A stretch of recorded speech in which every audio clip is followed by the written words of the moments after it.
Oi pessoal, eu sou a Brenda, uma das professoras de violino de vocês. Nós vamos dar início ao ensino de violino à distância do projeto Orquestra Jovem de Sertãozinho. Nessas aulas, eu e a professora Amanda vamos aproveitar para, além de orientar vocês na jornada na música, também oferecer conteúdos extras, como história do instrumento, o papel dele na orquestra, que é muito importante, e outros conteúdos que normalmente não são enfatizados quando a gente vai aprender a tocar, ok? Então a gente vai fazer uma limpeza dos conceitos iniciais e fundamentais, com o objetivo de chegar com força na rotina que antes a gente estava, ok? Mãos à obra então. Bom, hoje iremos falar sobre a história do violino e suas evoluções. O violino é o menor e mais agudo instrumento pertencente à família das cordas friccionadas. Ele foi inventado em meados do século XVI. O termo violino surgiu na língua portuguesa, só no século XX. Até então a gente usava rabeca como classificação dele. E ele se assemelha mais à categoria soprano da voz humana, por ter timbre agudo e mais brilhante na sua essência. O nome violino vem de viola pequena, por causa da sua descendência da viola da gamba, da viola de Braccio e da lira de Braccio. Logo a seguir eu vou mostrar para vocês as imagens da evolução tanto do arco quanto do instrumento, do violino, que hoje a gente conhece. Porque ele não foi assim, desde o início, isso que a gente vê. Claro que ele passou por muitas mudanças e a imagem a seguir vai mostrar para vocês quais foram essas mudanças.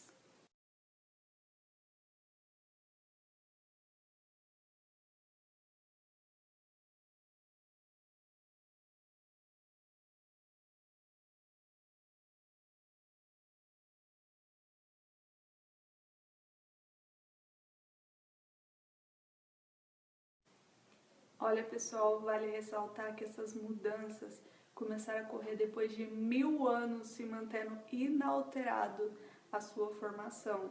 Então vocês viram que os antigos arcos, como eles eram, sua curvatura, por que o arco que hoje a gente conhece tem esse nome, É muito interessante prestar atenção nos detalhes e como ele mudou, porque é muito importante para a quantidade de notas que ele tem, para a funcionalidade da física mesmo, da gente conseguir tocar as cordas com maior eficácia, como era produzido. Você imaginar, se o arco era tão curvado, como é que saiu o som? Como era a projeção de som?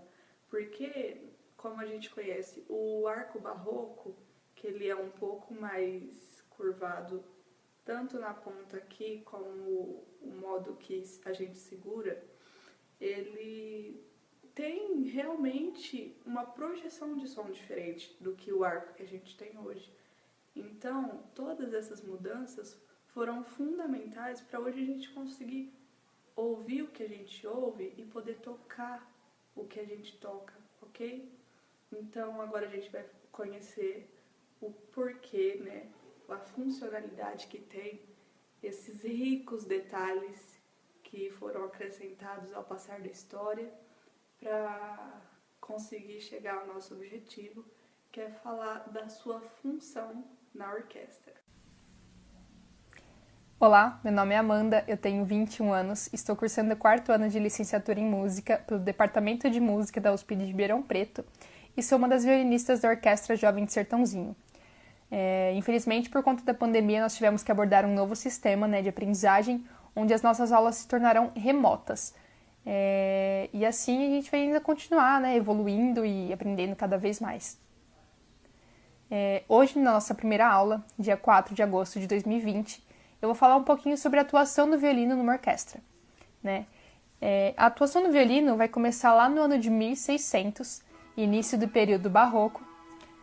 O período barroco ele vai desde o ano de 1600 até o ano de 1750, quando termina o período do Barroco tardio. Naquela época existiam grupos pequenos, né, grupos de cordas, quartetos de cordas, grupos de câmara, e como forma de entretenimento para a sociedade nobre, eram feitos esses grupos, né, onde toda a parte artística, cultural era expressada. Então, como contação de histórias, eram feitas expressivamente, né, na música pelos grupos de câmara ou quartetos de cordas. Naquela época, na necessidade de ser uma coisa muito mais sentida, né, uma coisa muito mais sensitiva, o violino ele começa a atuar nessa área, porque até então os grupos eram feitos, né, o andamento das peças que eles executavam eram feitas pelo baixo contínuo. Então se tornava uma coisa muito metódica, tudo muito quadrado, tudo muito técnico. E né, a gente tem ao nosso favor o instrumento do violino, ele é um instrumento tudo muito claro, né? Tudo muito ali, literalmente na ponta dos dedos, de uma forma que a gente consegue expressar com mais facilidade, né? E tem que tomar um pouquinho de cuidado para não ter que, né, ser um pouquinho além ou ultrapassar esse limite aí. Então, nessa necessidade de se tornar uma música executada muito mais sensitiva, né, muito mais expressada, passa o andamento, ao invés de ser só conduzido pelo baixo contínuo dos grupos, ele é dividido pelo baixo contínuo e pela outra extremidade do grupo, que no caso é o violino. E justamente por isso a gente tem também ao nosso favor que grandes compositores da época como Bach, Vivaldi, Corelli, entre outros, né? A gente começa a aparecer um pouquinho mais no lado musical, justamente por esses compositores começarem a compor peças para violino. Então, geralmente, quando eles compunham as peças para os grupos, eles colocavam os solos mais virtuosísticos para a parte do violino, onde ele começou a transparecer muito mais nesses grupos.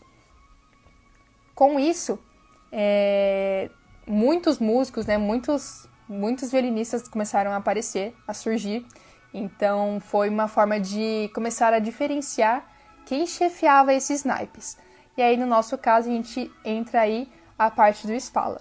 O Spala que é aquele que conduz todo o naipe, né? Ele comanda o naipe. Então, por exemplo, se precisa fazer algum tipo de modificação na peça ou arcada, tipo de dedilhado, é através do Spala que a gente fica sabendo disso. Então, ele faz os testes e ele modifica conforme isso. Além disso, o papel do Spala é também conduzir, né, expressivamente todo o restante do grupo. Naquela época existiam os grupos de câmaras e os quartetos de cordas. Hoje nós temos a orquestra. E juntamente com os chefes de naipe, né, uma forma de conexão, né, de sentimentos para serem expressados, além do maestro, né, conduzindo todo o gestual, né, para que todos possam ver e fazer essa troca de experiência, essa troca de sentimentos, entra o papel também do Spala, porque ele conduz, além, né, do andamento, é uma forma muito mais expressiva. Então, ele ajuda nessa parte de compreensão, de sentimento e externar toda essa parte sentimental.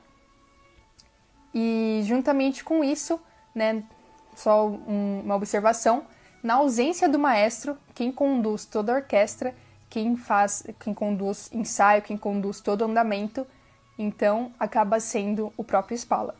Além do Spala, nós temos também na orquestra, né, os chefes de naipes, que fazem praticamente o mesmo papel do Spala, só que o Spala, de um modo mais geral, ele aborda um pouquinho mais todos os outros naipes, então toda a consideração que deve ser feita para cada peça ou ensaio deve ser feita pelo Spala. E do restante dos outros naipes, tem os chefes de naipe, ou concertinos, que fazem essas observações muito mais minuciosas, cada um para o seu naipe. Por exemplo, quem toca cello, tem o chefe de naipe do cello, então é para ele que, né, conduz a dúvida, e ele vai tirar toda essa dúvida, vai entrar em contato com o maestro ou com o Spala, de uma forma mais ampla. Tá bom? Espero que vocês tenham gostado, né?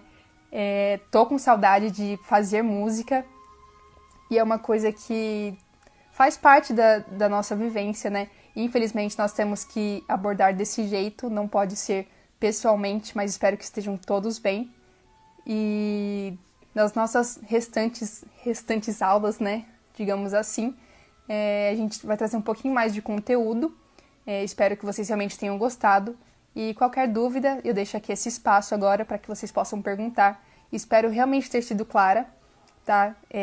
Não tenho muito esse contato com internet, de ter que explicar para um celular, por exemplo, ou falar diretamente com uma câmera. Eu realmente prefiro que seja pessoalmente. Mas como não é possível, fiz aqui, então, essa breve observação da atuação do violino e espero que vocês compreendam, né?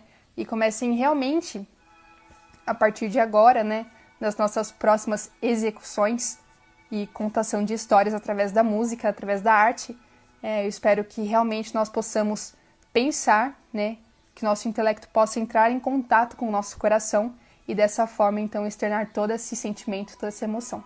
Tá bom? Um beijo e até mais!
Bom, no processo de captação e gravação da aula feita, do encontro, né, a reunião feita entre os alunos e as professoras, nós tivemos um problema técnico de áudio, porque na gravação o áudio não saiu, não foi reproduzido, apenas a imagem, como vocês puderam ver no vídeo um pouco anteriormente.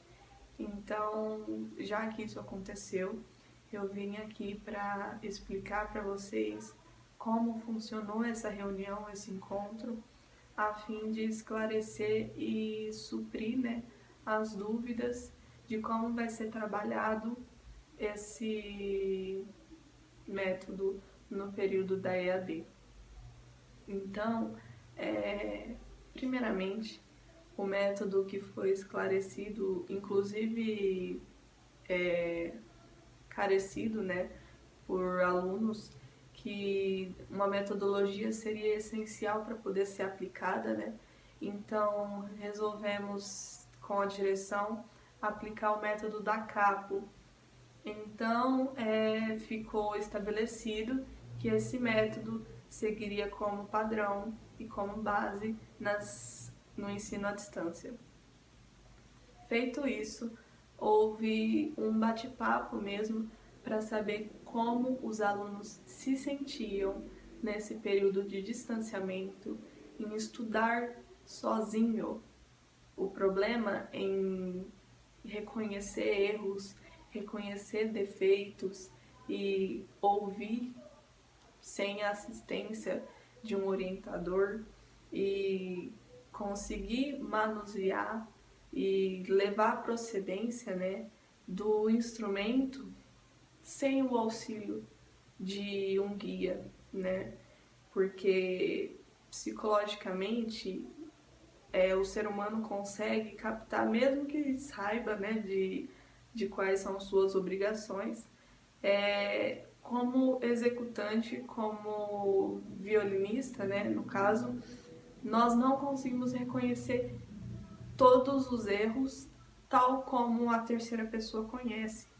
Então, além do professor ter ali o papel como ouvinte e como orientador mesmo, segundo os erros praticados, o aluno, na sua ausência, tem a dificuldade de saber qual a metodologia seguir, quão bom o suficiente estará,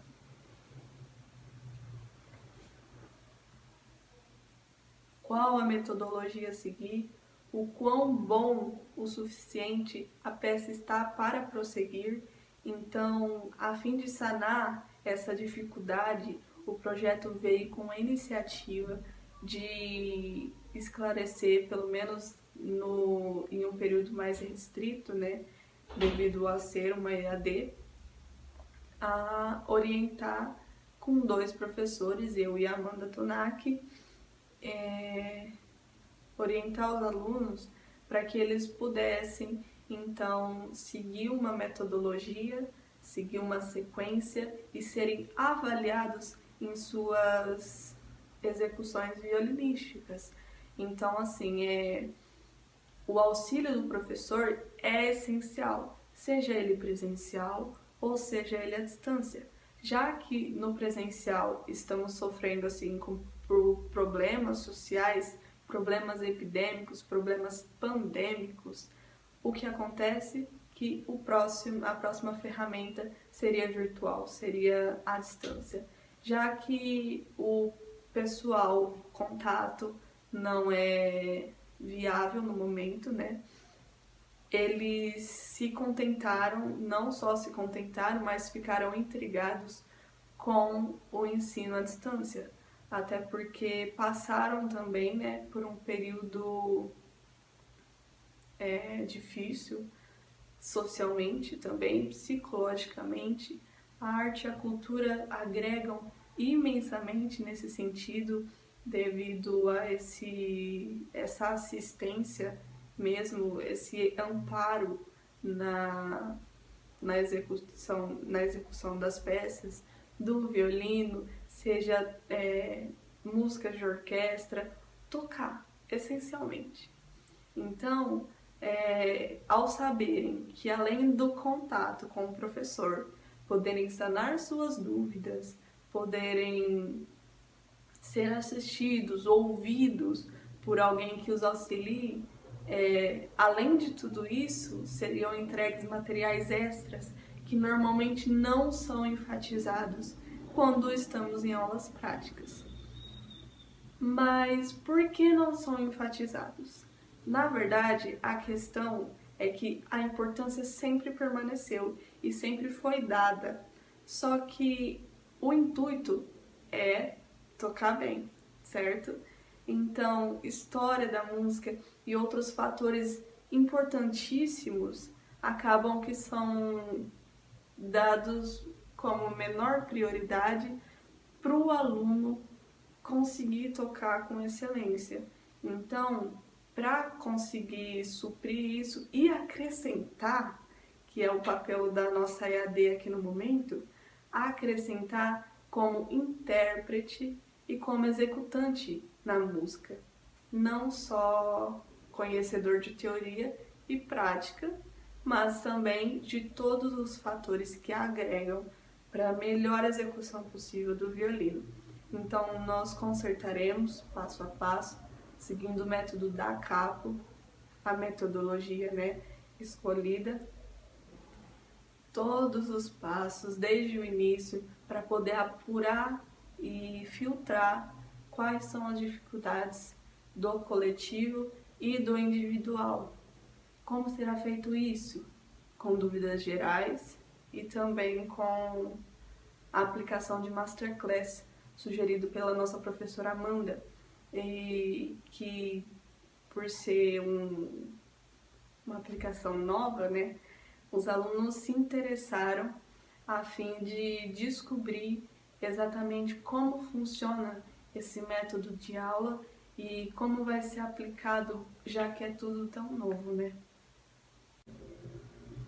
Depois do bate-papo, ficou então estabelecido que o método da Capo vai ser aplicado para acompanhar o pessoal nessa jornada, então, durante esse distanciamento, prestando todo o auxílio possível, tanto teoricamente, quanto historicamente, quanto praticamente, em todas as aulas, para todos os alunos e conseguindo então alcançar o objetivo dado e também a essência do projeto, que consiste então na orquestração e na musicalidade dos nossos jovens, adultos e que nos acompanham aqui no projeto Então, é isso.